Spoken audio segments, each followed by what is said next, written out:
there, comic friends. I'm Travis, and we're talking comics. Or at least I'm talking comics. Hopefully you're talking comics with me. These are comics for the week of March 27th, 2024. Jump right in. No specific order, just randomly how the pile is setting. We're going to talk, or I'm going to talk. So this is Newburn, issue number 16. This is the final issue of the series. This book was excellent all the way through. It was a great read.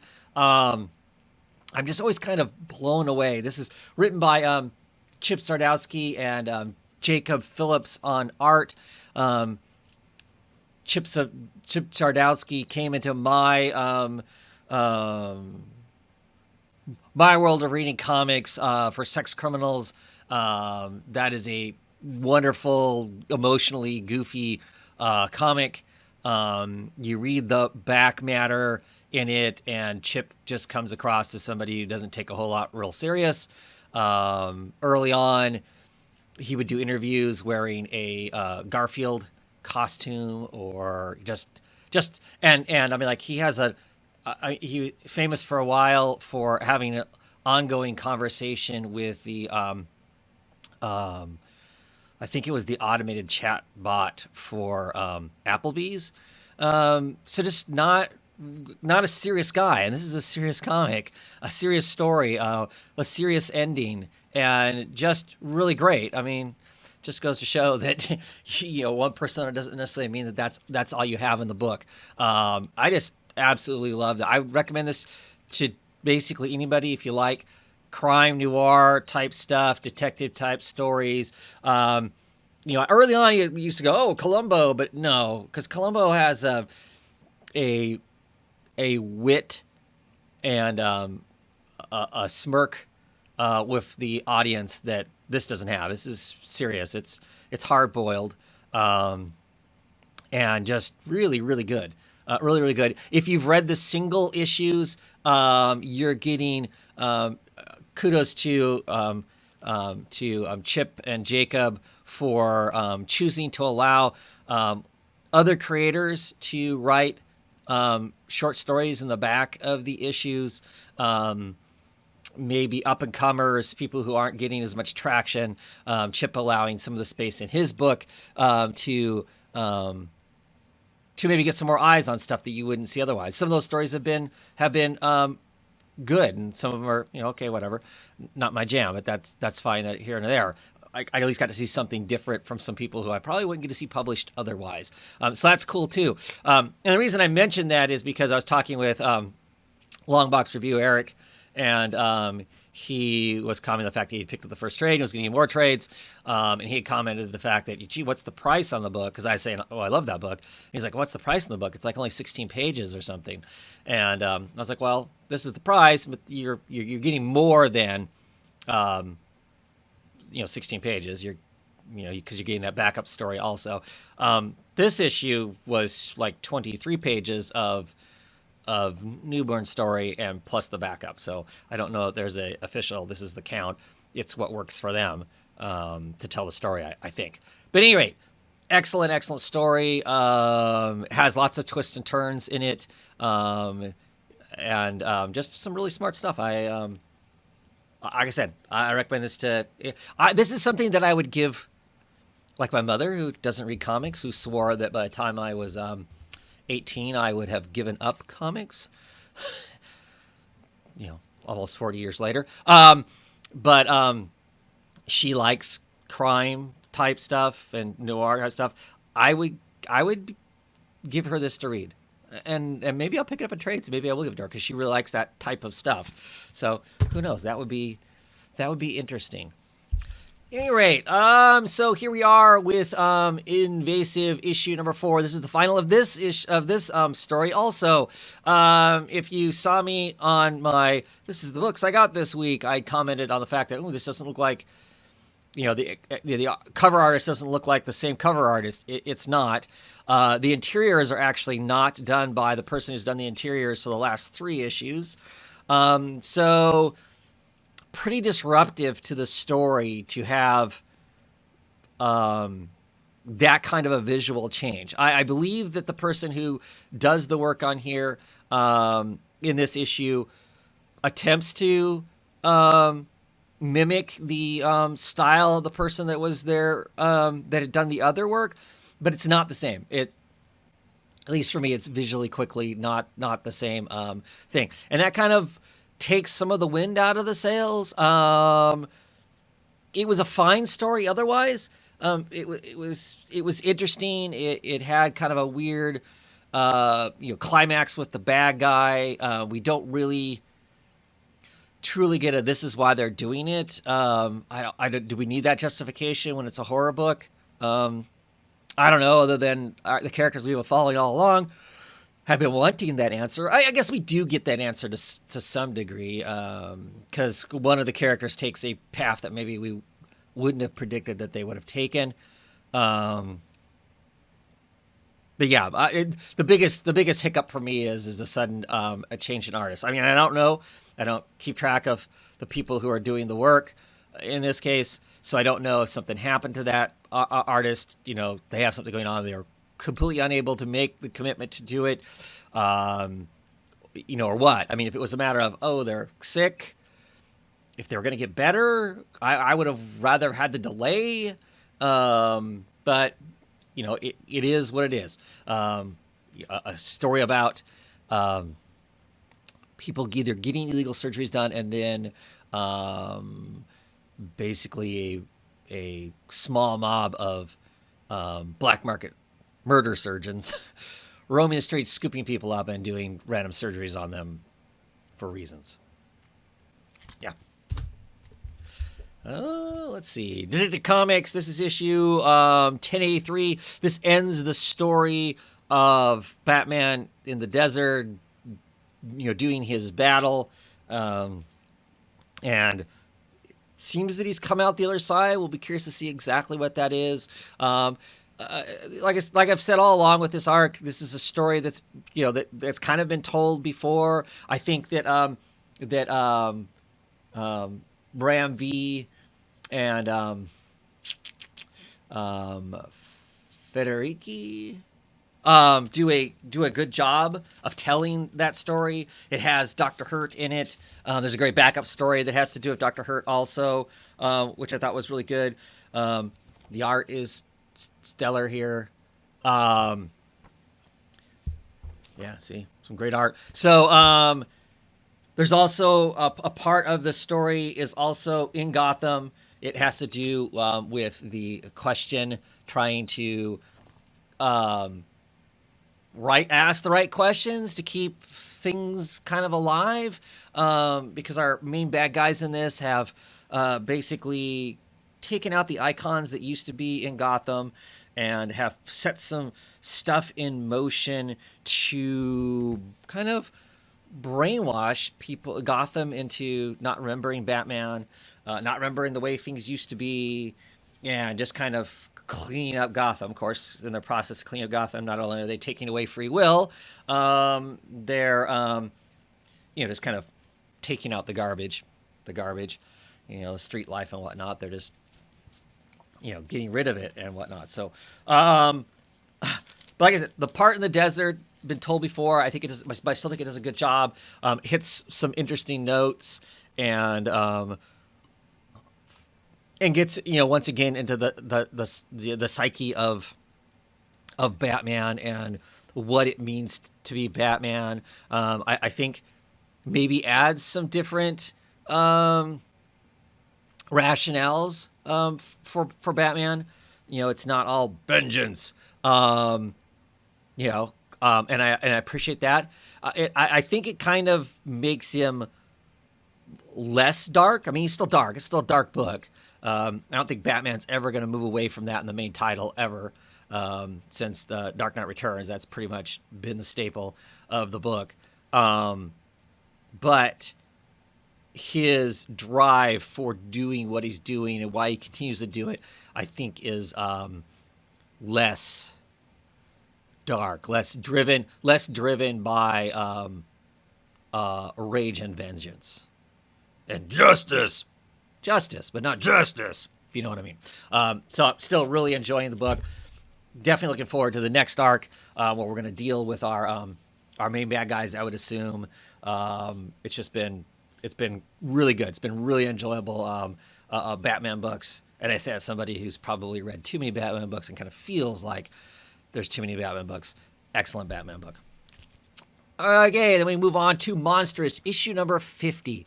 Pretty amazing when an independent comic book goes 50 issues and is not done at all.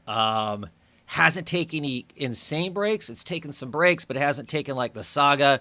We're going to be gone for a year plus. Who knows? Kind of a break. They've taken realistic breaks for them to do other stuff or get their energy back and get more books ready so they can release on a consistent release schedule and a timeline that they've said, hey, this is what we're doing, and meet those goals, which is all awesome stuff. The book has really picked up prior to my almost 4-year hiatus on here. I talk about this book. I talk about how it kind of moves really slow. It's super enjoyable. The art is amazing in it. What you see on the covers, what you get inside, just highly detailed and really brilliant stuff. It, but it's always felt like if I hadn't started in singles, it'd be something that I would read in trade, and I bet you it reads better in trade because some parts of the story are moving at just a tiny little bit, and sometimes in those breaks, it's a challenge to remember all those little small moving parts. But if you're reading it in trade, you catch it all at once, I would assume. Now it is super picked up. The story has moved forward, and now everything is on a fast clip. Lines have been drawn, punches are being thrown, and excited to see what plays out in it. But yeah, this is the book I would have had no idea. I remember when it was first advertised. Marjorie Liu was coming off of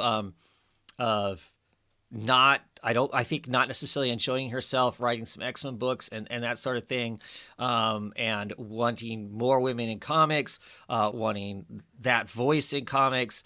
Totally subscribed to that. So down to check this out, but I thought it was going to be, I don't know, I was left with the impression that it was going to be some woman with a dark spirit in her via, I don't know why I thought it was like 1930s or something like that. And this is so not. It's a fantasy world.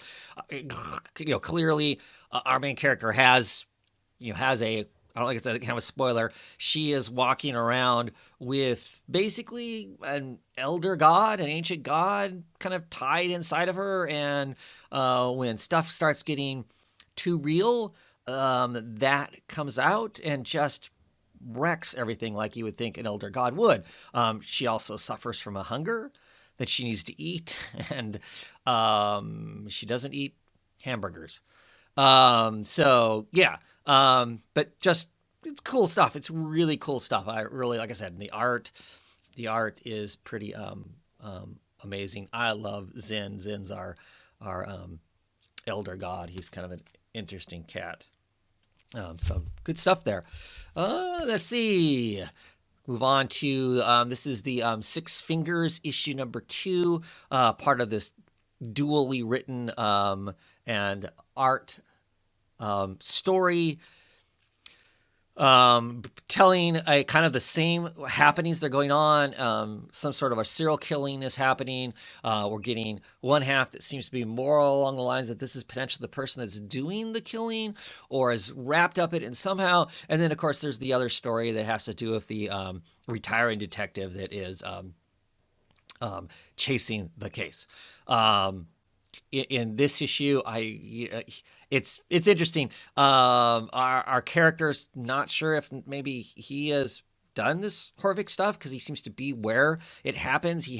He's missing lost time. It's been applied to him from an art gallery person, just kind of talking about stuff and whatnot. And the serial killer himself, or the serial killings, not the killer, because we don't know who the killer is for sure, that maybe the medication he's taking is causing him to have blackouts, but he also, it leads into him having really interesting dreams. Our main character in this, dreams that have manifested stuff in reality. I mean, he dreamed getting an ancient arrowhead from his father. His father was gone and dead when he was given the arrowhead. There's no explanation for when he might have gotten the arrowhead that he can remember, other than getting in the dream. Yeah, there's some just some wild stuff going on in this issue. Just really digging uh,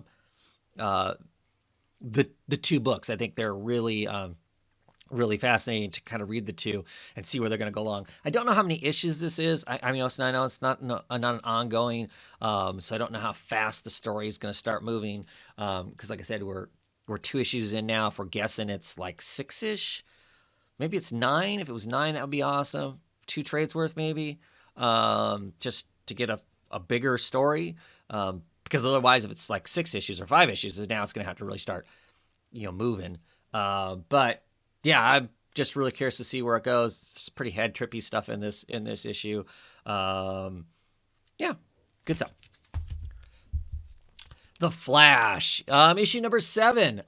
This is largely the Flash isn't in this issue. It tells a bunch of other stuff. We get what's going on with Max and Impulse, who have kind of slipped out of time, or who knows.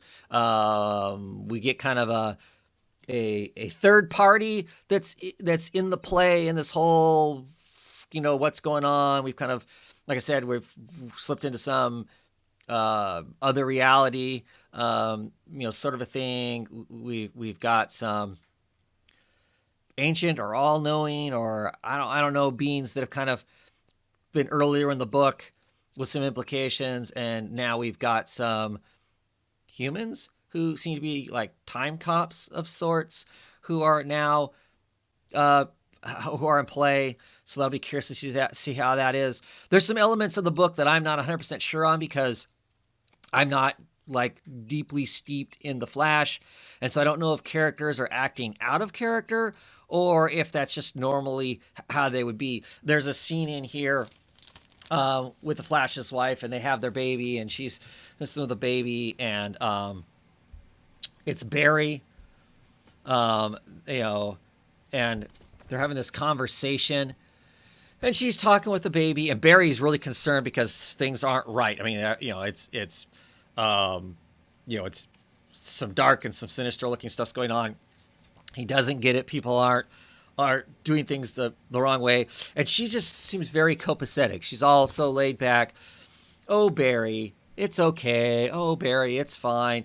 And Barry's like, aren't you listening to me? People have disappeared, and all this stuff's happened. People are acting whatever. And she's just like, oh, he's a superhero. It's gonna be fine. And I just don't know if that's how she normally acts. It seems more numb than what she normally is, from what little bit I've read, but I'm not 100% sure. You a Flash fan, you read lots of Flash. Would this be typical of her, or is there something wrong with her, or is Barry not necessarily in the right place and whatnot? I just don't 100% know. I'm enjoying the book. I enjoy the story. I think it's all really interesting and fascinating. The art right now, this arc is done by Perez. It's enjoyable. It doesn't have the same cool vibe. The Delgado, I hope. The other artist that's been on most of the book has had. But it works for this because, of course, we're telling a different part of the story with different people. And so that change in art never bothers me when we're doing that. It's an effective storytelling tool if you use it that way. It's not just, oh, crap, we have to have a fill-in artist. But this artist is doing something or telling part of a story in particular that's different from some other part, and it makes some sort of sense. And it does that. And everybody looks the same visual backgrounds and whatnot when we're in the elements that are the same. So it all works. It all works from a storytelling standpoint on it and whatnot. But surprisingly, I'm still really digging the Flash.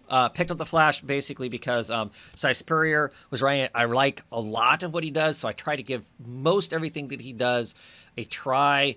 Probably if he was going to write Deadpool, I wouldn't give that a try. I've experienced that. People I really like their writing.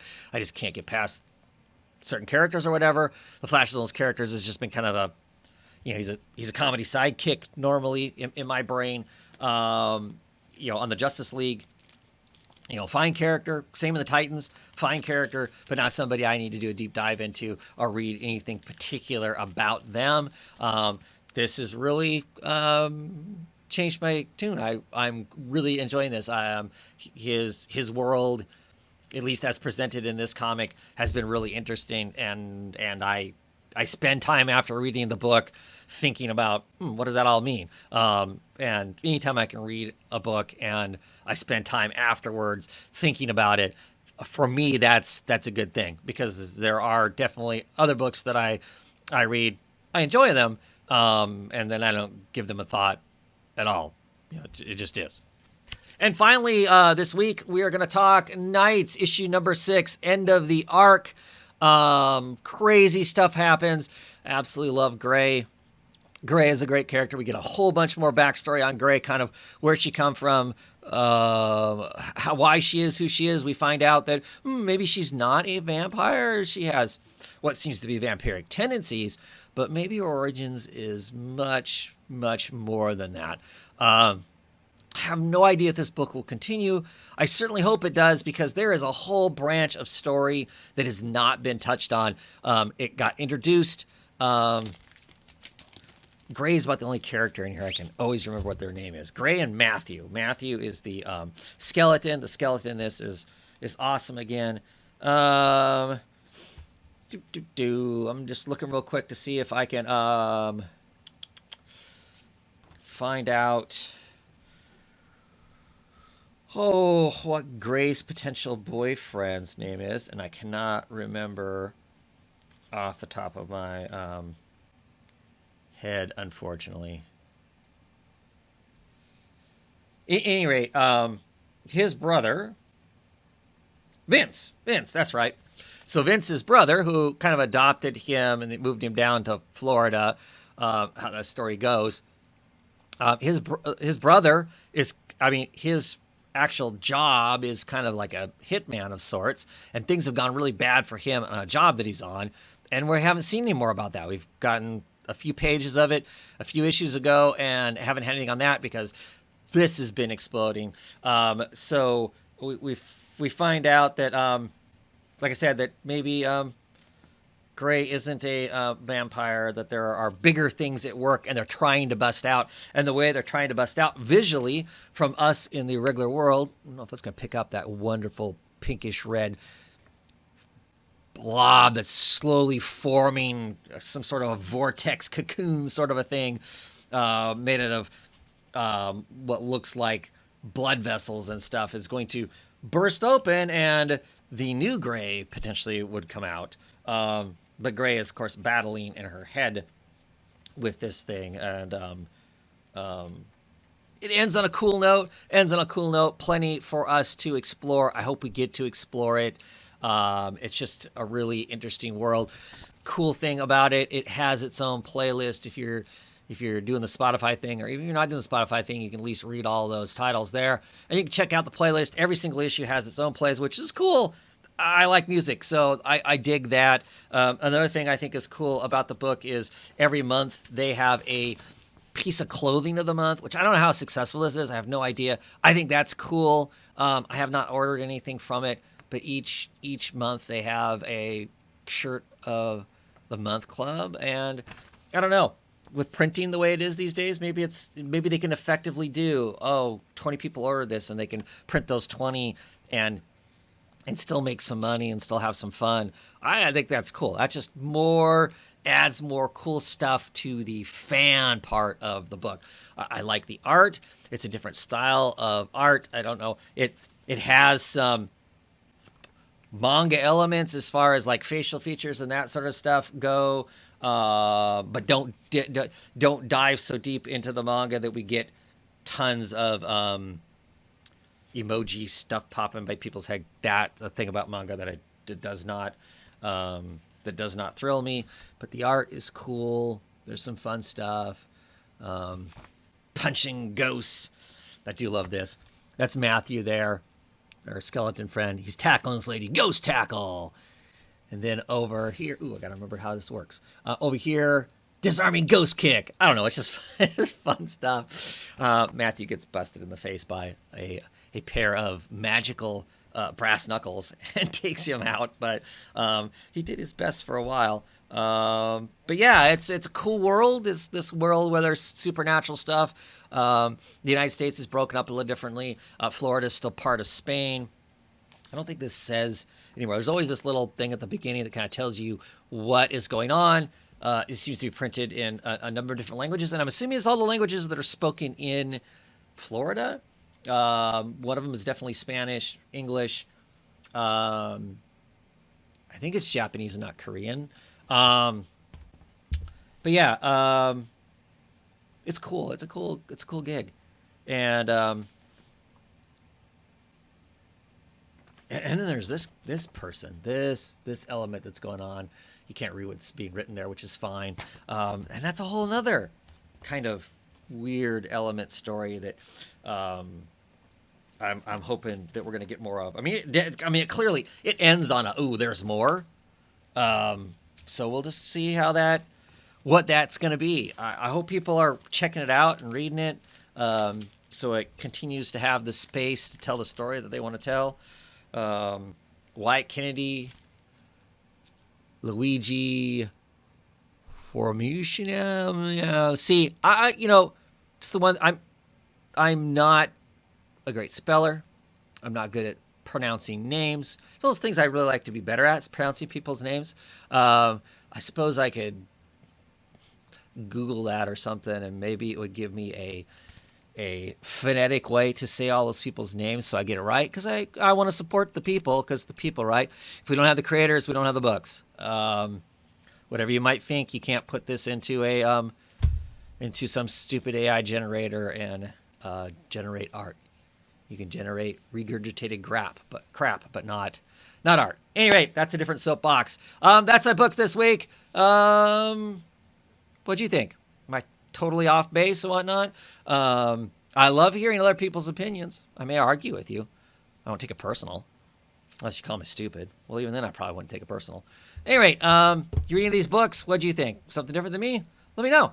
Anyway, have a great one, everybody.